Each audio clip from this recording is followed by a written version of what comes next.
Hello दोस्तों। आज हम बात करने वाले हैं इंडिया की सबसे बड़ी एजुटेक कंपनी बायजूस के मालिक बायजू रविंद्रन के बारे में। इंडिया में एजुकेशन का नया दौर लाने वाले बायजूस रविंद्रन का जन्म भारत में केरल के एक छोटे से गांव कोझिकोड में हुआ था। इनके माता पिता सरकारी स्कूल के टीचर थे। इनके पिता सरकारी स्कूल में फिजिक्स और इनकी माता सरकारी स्कूल में मैथ की शिक्षिका थीं। तो आइए दोस्तों बात कर लेते हैं भारत की सबसे बड़ी एजुटेक कंपनी बायजूस के बारे में। दोस्तों, बायजूस के संस्थापक बायजू रविंद्रन, इनके माता पिता एक सामान्य वर्ग से आते थे। दोस्तों, इनका जन्म केरल में हुआ था। अपनी प्रारंभिक शिक्षा इनने केरल के एक छोटे से स्कूल से प्रारंभ की और अपने माता पिता को अपना शिक्षक बनाया। 12th पास करने के बाद बायजू रविंद्रन को government college of engineering Kannur से इनने ग्रेजुएट किया और ग्रेजुएट होने के बाद सन 2000 में इन्होंने एक शिपिंग फर्म ज्वाइन कर ली। पैन इंडिया लिमिटेड में एज ए सर्विस इंजीनियर इनको 2 साल तक वर्क करना पड़ा और 2003 में जब ये छुट्टी लेकर घर आए तो इनके दोस्त भी इनसे मिलने के लिए आ गए और इनके कई दोस्त कैट की तैयारी कर रहे थे। तो इनके दोस्त ने इनसे कुछ सजेशन मांगा कि आप हमको हमारे कैट के लिए कुछ गाइड कर दीजिए कि हम कैसे पढ़ाई करें। तो दोस्तों के रिक्वेस्ट करने पर बायजू रविंद्रन ने अपने दोस्तों को कुछ गाइडेंस दिया और साथ ही में उनको 5 महीने तक अपने द्वारा पढ़ाया। और 5 महीने पढ़ाने के बाद जब उनका एग्जाम हुआ तो उन 7 दोस्तों में से 4 दोस्तों का कैट में फाइनल सिलेक्शन हो गया। अपने गांव आने के बाद फिर बायजू रविंद्रन ने कैट का एग्जाम दिया और दूसरी बार भी इनके 100% मार्क्स आए और इस प्रकार इनका करियर एजुकेशन में बनने लगा। इस प्रकार कैट एग्जाम में टॉप करने की वजह से इनके दोस्त इनसे बहुत ज़्यादा प्रभावित हुए और इनसे गाइडेंस लेने के लिए इनके घर आने लगे। धीरे धीरे एक सिलसिला बनता गया और दोस्तों के दोस्त और दोस्तों के दोस्त आपस में जुड़ते गए और इनने एक हॉल बुक कर लिया जिसमें ये एजुकेशन देने लगे। धीरे धीरे बायजू रविंद्रन को भी अपनी खूबी मालूम होने लगी कि मेरा करियर पढ़ाई में ही है। धीरे धीरे स्टूडेंट बायजू रविंद्रन से प्रभावित हो रहे थे और इनकी पढ़ाई की लहर पूरे केरल में दौड़ पड़ी थी और इनके लगभग 1000 स्टूडेंट इनसे धीरे धीरे जुड़ते गए और उनमें से लगभग स्टूडेंटों का सिलेक्शन भी कैट में हो जाता था।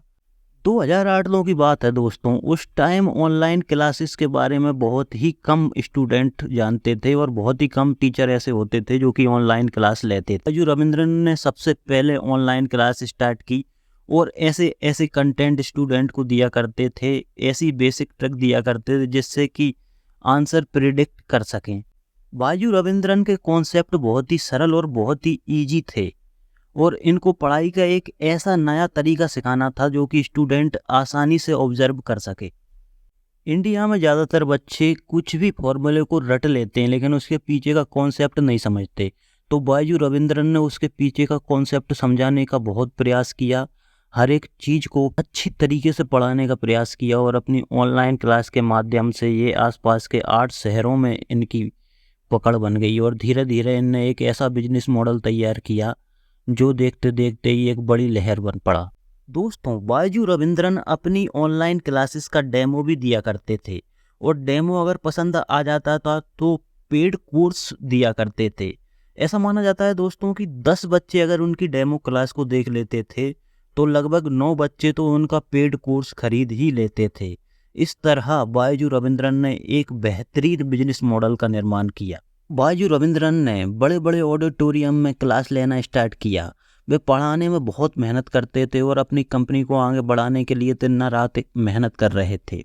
स्टूडेंटों का भी रुझान उनकी तरफ काफ़ी बढ़ता चला गया और एक बड़ी कंपनी बनने में बायजू रविंद्रन को बहुत ही मेहनत का सामना करना पड़ा। 2009 में बायजू रविंद्रन ने अंडर ग्रेजुएट स्टूडेंट को भी टारगेट करना स्टार्ट कर दिया। उनके लिए यूपीएससी, एनडीए आदि कोर्सेस भी लॉन्च कर दिए। बायजू रविंद्रन ने 2009 में ही अपनी पहली वीडियो लेक्चर इंट्रोड्यूस किया। बायजू रविंद्रन की कंपनी की ग्लोबल वैल्यूएशन बढ़ती जा रही थी और वह पूरी दुनिया में फेमस होते जा रहे थे। बायजू रविंद्रन ने एजुकेशन को एक नया आयाम दिया और अपनी क्लासेस को एक बेहतरीन तरीके से स्टूडेंट को पेश किया। बायजू रविंद्रन की संपत्ति और एजुटेक कंपनी लगातार ग्रोथ कर रही थी। सन 2011 में थिंक एंड लर्न नामक एक कॉरपोरेशन बनाया तथा अपनी कंपनी बोर्ड में कई नए फॉर्मर स्टूडेंट को शामिल किया। इस फॉर्मर बोर्ड में उनकी पत्नी दिव्या गोकलनाथन भी शामिल थी। अपने ग्रोथ के टाइम में कंपनी एक्सपेंड होती रही। उनकी टीम टेक्स्ट बुक कॉन्सेप्ट के साथ एक्सपेरिमेंट करने लगी। उनकी यूनिक टीचिंग के स्टाइल में वे चैप्टर को छोटे छोटे सेगमेंट में तोड़कर और उन्हें वीडियो फॉर्मेट में एक्सप्लेन करने लगे और कंपनी काफ़ी स्ट्रॉन्ग होती चली गई। बायजू रविंद्रन ने एजुकेशन के फील्ड में कई सारे बदलाव किए।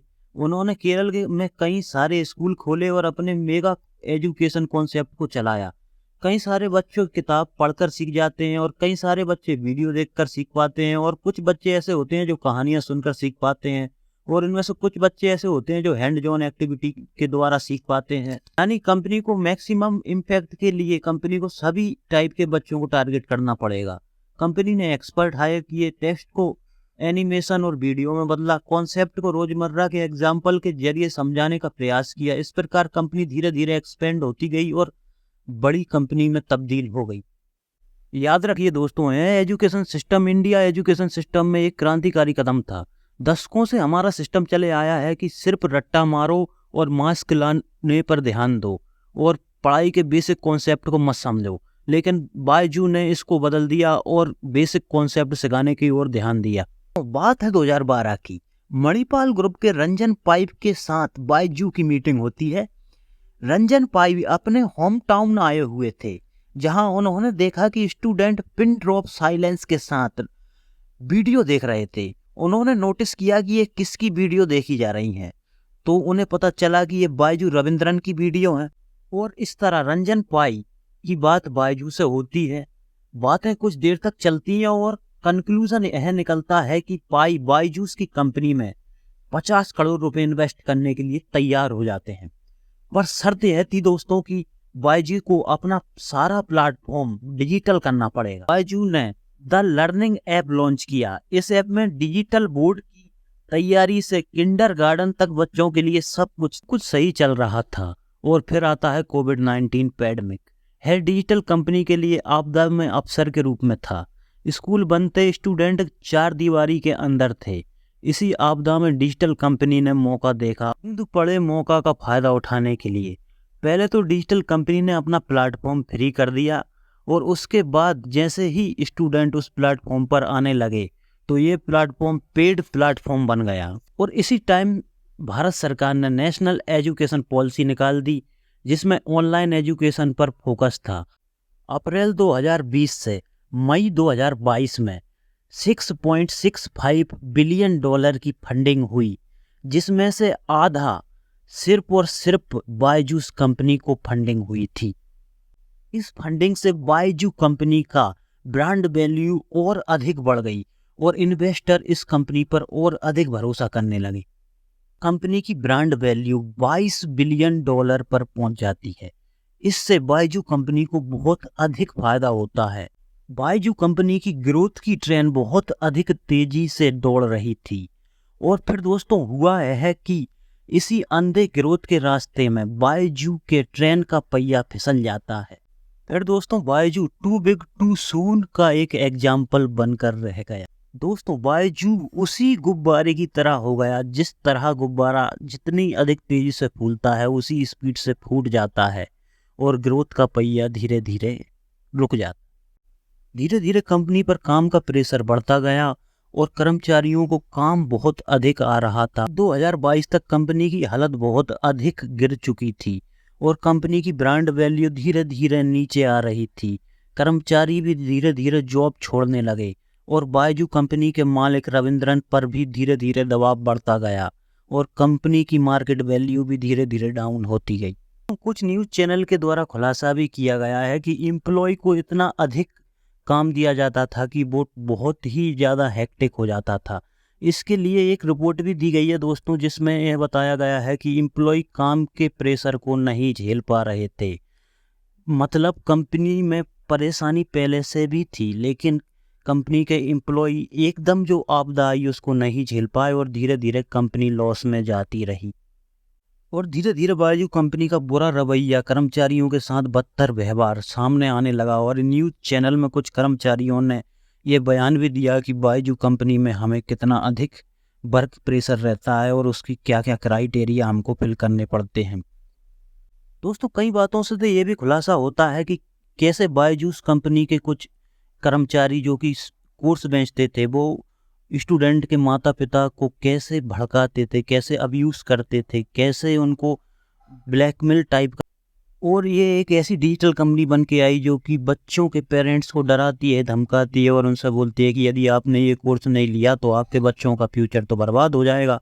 एक बार अगर माता पिता इस कंपनी के जाल में फंस गए तो उनको लगातार पेमेंट कर कर के कोर्स लेना ही पड़ता था। बायजूस के सेल्स पर्सन डिस्काउंट का वादा करते, आप साइन तो करिए, मैं आपको डिस्काउंट दिलवा दूंगा। और दोस्तों, ऐसा बताया जाता है कि उनको कोई डिस्काउंट नहीं मिलता था और साथ ही में उनको ऐसे झांसे में लिया जाता था कि लाखों रुपए के कोर्स उनको बेच दिए जाते थे और उनसे उनको इतना कुछ मिलता नहीं था जितना वो पेड करते थे। बायजूस के कुछ सेल्स पर्सन ने तो कुछ स्टूडेंटों को बिना अपने पेरेंट्स की अनुमति के ही लोन अलॉट करा दिया था और पेरेंट्स इस ट्रैप में फंस गए थे। वो भी बेचारे धीरे धीरे बहुत अधिक परेशान होने लगे थे। आप इस चीज़ों को अपने न्यूज़ चैनल पे या कहीं भी सोशल मीडिया पर देख सकते हैं। दोस्तों, फिर धीरे धीरे बायजूस को जो बड़ी बड़ी कंपनियां फंड प्रोवाइड कराती थी, उन्होंने भी फंड देने से मना कर दिया और धीरे धीरे कंपनी की मार्केट वैल्यू धीरे धीरे आसमान से जमी पर आ गई। दोस्तों, अप्रैल 2022 तक कंपनी की हालत ऐसी हो चुकी थी कि उसे दिवालिया घोषित करने की नौबत आ पड़ी थी। जैसे तैसे करके कंपनी ने अप्रैल 2023 तक कैसे ही करके अपने आप को बचाया और मई 2023 में अपने आप को दिवालिया घोषित कर दिया। दोस्तों,